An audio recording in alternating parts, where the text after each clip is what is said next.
Hi friends, welcome back to my channel. If you're new here, my name is Tori and today I will be setting up my August reading journal setup, and I am going to be using Tracy Reed's newest collection, Flower Child. I wanted to do kind of like a how to use printables in your bullet journal setup. I've got some standard matte sticker paper with a bunch of things from this collection printed on that. I also have some leftover pieces that I'd printed on the 65-pound cardstock that I keep on hand. Just essentially a bunch of rainbows and a little quote image.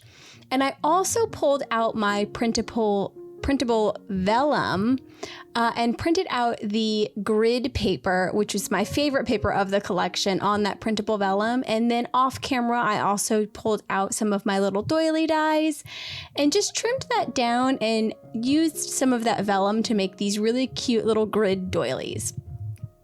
So essentially, I am just going to be using printables for my setup this month. I did not add really anything else outside of this collection. I am going to be on the Tracy Reed blog today, kind of just also talking about this particular setup. So if you're interested in checking that out as well, I will have that linked down in the description box for you below. But I wanted to film this as a video too, because for me, sometimes it's easier to visually watch something come together. I usually do a reading journal setup, so I figured best of both worlds, I would just record it and then go ahead and have a video go up same time as the blog. So for my cover page here, I have my main pattern, which is going to be this grid pattern that I just kind of ripped a little bit off-centered. I have a journaling card that I printed out on sticker paper, and also this quote image. This is from the sticker pack, I believe, and it says, "Don't wait for the rainbow, be the rainbow," and I thought it was really cute. That is going to be just on cardstock, so I won't be able to pull off any backing to stick that down on its own, so I've just pulled out my tape runner, and I'm going to adhere my doilies on opposite sides of this quote card, and then kind of tape all of that down together. The journaling card that I have here, I mess up on. I write July, and this is definitely not a setup for July, so I'm going to end up cutting that off. And I was actually kind of disappointed about that because I really liked the way that that looked. But I also had a cardstock banner still over on the side, so I'm just going to use that. And I will be putting my August title, I'm just gonna write AUG in a scripty font through that banner. I did thicken that a little bit off camera. I felt like it was getting a little bit lost, so it was actually today I went back and just thickened that up a little bit. Like I said earlier, I do use minimal other supplies outside of this collection, but I did pull out my reading journal stamp that's from my Etsy shop. This one's not currently in stock right now, but there is restock notifications on it. So if you want to be notified once it does come back in stock, and it will come back in stock, you can go ahead and go down to the description box and I'll have that linked for you as well. I'm using that to place my hopeful reads on this journaling card, and then I'm just going to use some of my extra pieces here to just add some of these little rainbows and just make it a little bit more fun. The last thing that I will be doing, the second to last thing that I will be doing, is just adding sparkles everywhere. There's a lot of color in this collection, and I really thought that when I added these little sparkles all over the place, it just kind of tied everything together.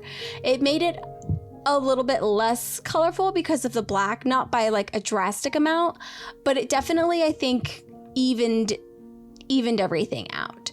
I also pulled out the little heart from my stamp set, and I'm going to be using that as my little bullets for my hopeful reads this month. And we are already on the next page. So I had printed out 2 pieces from the Traveler's Notebook collection, and it's basically like this swirly rainbow, which I love.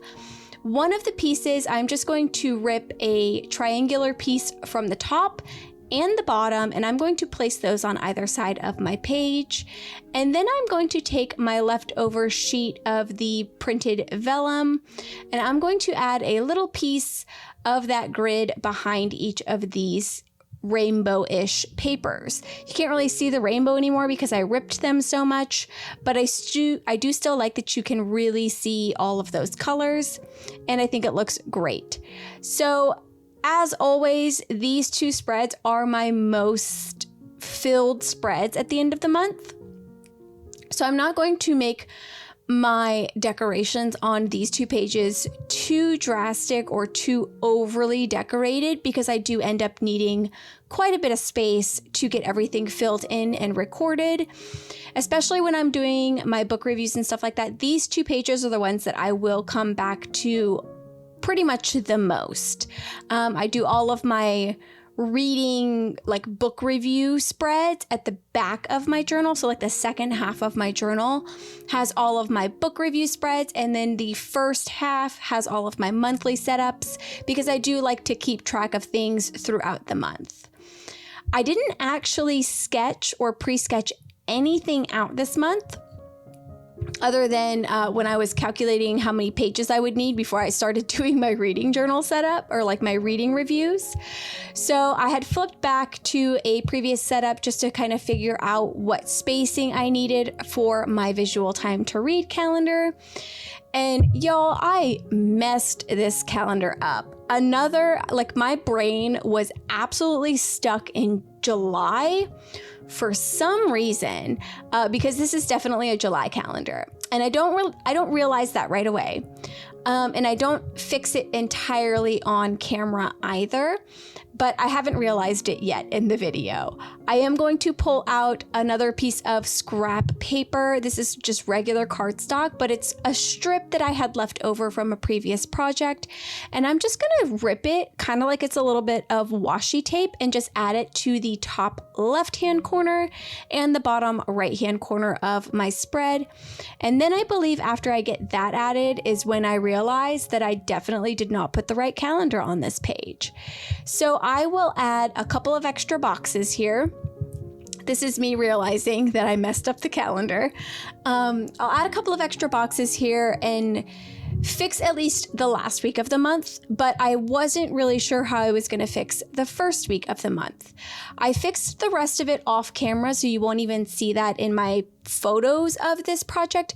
But essentially what I ended up doing is just filling in all of the boxes. I added a last box to that last row. And what I did was just draw grid lines within those boxes that didn't actually apply to this month. So I've just got a big square of boxes, and I just filled those with grids. And I will probably take an extra photo of that one to post on my Instagram if you want to hop over there and check that out. For my last two pages, I am pulling back out those traveler's notebook papers. I'm going to rip a little bit more, one of them, just to kind of make it look a little bit more intentionally ripped than it did previously. And I'm going to place these going from the center of my notebook out. So I've got a little bit of white space on either side of the patterned paper. I also have one more doily that I cut in half, and I'm placing that on the top right and the bottom left of my little paper. Since it was ripped, I thought it would look really just nice to just add those doilies in those spots because it kind of went well with the ripping, I think. I had also printed out some little labels from the sticker kit from this collection. And this is where I will be housing all of my totals for the month. So I've got 5 little labels printed out in alternating blue-orange colors. And I'm just going to place those as evenly as I can, hanging off of the rainbow on the left-hand side of my page. And really just kind of get those stuck down. I started with both of the outside labels first and placed them, I believe it was 3 dot grid spaces up or down from the edge, and then 2 dot grid spaces in. and then moved from the outside in. That way I would have the ability to, when I got to my last label here, to try and make everything look as evenly spaced as possible. The labels aren't, shaped specifically to go in a dot grid journal, so I did have to like guess a little bit because they weren't lined up perfectly with the dot grids. But ultimately, I think I did a really good job at spacing those out after having my initial 2 actually spaced from the edges. I'm also going to grab my black gel pen here, and I'm going to draw a black box on the inside of each of these labels, just again to ground that a little bit and add some black to this page.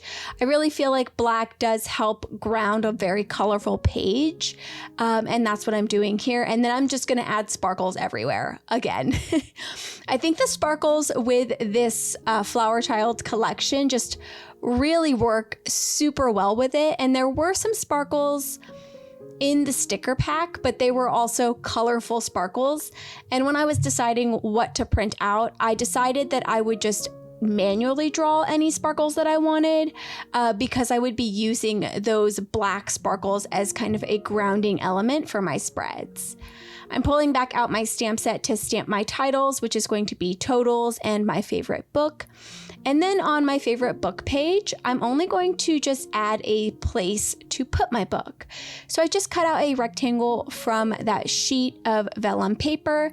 I'm going to rip along the top and the bottom, and then I'm going to use my tape runner to just glue that down, also hanging off of the side of that patterned paper.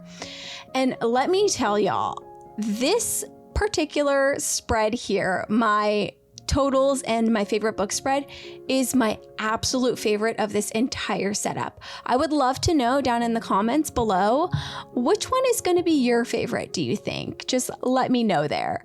We're pretty much done here. I'm just going to add a little bit more adhesive to some of the vellum pieces. I don't want those to be folded accidentally, but here we are at my final flip through. Like I said, let me know down in the comments what your favorite spread is. This one is mine. Gorgeous. Anyways, that's all I have for you today. Thank you so much for joining me today. I hope you have a wonderful rest of your day, and I hope to see you in my next video. Don't forget to check out the link to the Tracy Reed blog in the description box. Bye!